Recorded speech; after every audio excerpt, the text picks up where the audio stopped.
Seja muito bem-vindo à nona e última aula do módulo 2. Nessa aula nós vamos falar sobre protocolos de treinamento de força. Essa aula ela é um pouco mais voltada à musculação clássica. Quando a gente fala de musculação como um treinamento de força, visando realmente o incremento da capacidade física-força e não a resposta fisiológica da hipertrofia. O primeiro protocolo é o protocolo de força máxima. Como eu já disse, força máxima é a capacidade que você tem de realizar com a maior carga possível uma repetição. Normalmente, o protocolo de força máxima, ele utiliza uma faixa de repetições de 3 a 5 repetições com intervalos maiores, para que ocorra uma ressíntese energética, para que você possa realizar uma nova série praticamente com todas as suas reservas reestocadas. Os intervalos do treinamento de força máxima, eles vão de 2 a 3 minutos de intervalo. O segundo protocolo é o protocolo de resistência de força.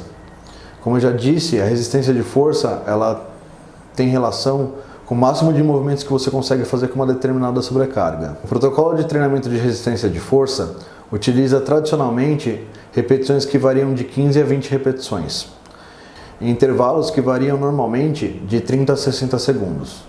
O terceiro é o protocolo de endurance. Endurance é quando você realmente precisa, isso é muito pouco utilizado, tá? É quando você tem, por exemplo, um corredor de maratona que precisa fazer praticamente ciclos intermináveis do mesmo movimento. Então você pega os músculos que são responsáveis pelo gesto motor, o gesto esportivo daquela modalidade, e você trabalha nessa manifestação da força, de resistência de força, mas num caso específico de endurance. Normalmente o número de repetições desse protocolo é de 30 a 50 e o intervalo fica entre 20 e 60 segundos. O quarto protocolo é o protocolo de potência muscular. Aí o que acontece? Vai depender do tipo de movimento que você precisa em determinada modalidade esportiva. Se, por exemplo, a pessoa é um lutador de boxe, então normalmente a gente utiliza uma massa menor, né, um peso menor e uma aceleração maior. Então você vai realizar vários movimentos com um peso menor, sempre tentando gerar o máximo de força no menor espaço de tempo, para você ter uma aceleração muito rápida. Já se, por exemplo, o cara é um corredor de 100 metros rasos, ele usa uma sobrecarga maior no agachamento, por exemplo. Normalmente a gente utiliza isso para as pernas do corredor. Então a gente utiliza sobrecargas maiores, também sempre contraindo para gerar o máximo de força no menor espaço de tempo, né, acelerando o peso, só que aí as repetições vão cair. E o quinto é o protocolo de hipertrofia, que o protocolo de hipertrofia tradicional, o número de repetições fica entre 8 e 12 repetições. Na prática você pode até expandir esse range de 6 a 15. E o intervalo fica de 60 a 90 segundos.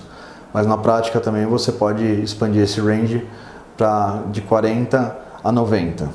Obviamente, com a evolução do bodybuilding com o passar dos anos, foram sendo criados vários protocolos diferentes de hipertrofia. Então a gente não fica mais nesse protocolo de hipertrofia clássico de 8 a 12 repetições, né, tradicional. É óbvio que a gente ainda utiliza isso ainda realmente é a base do treinamento.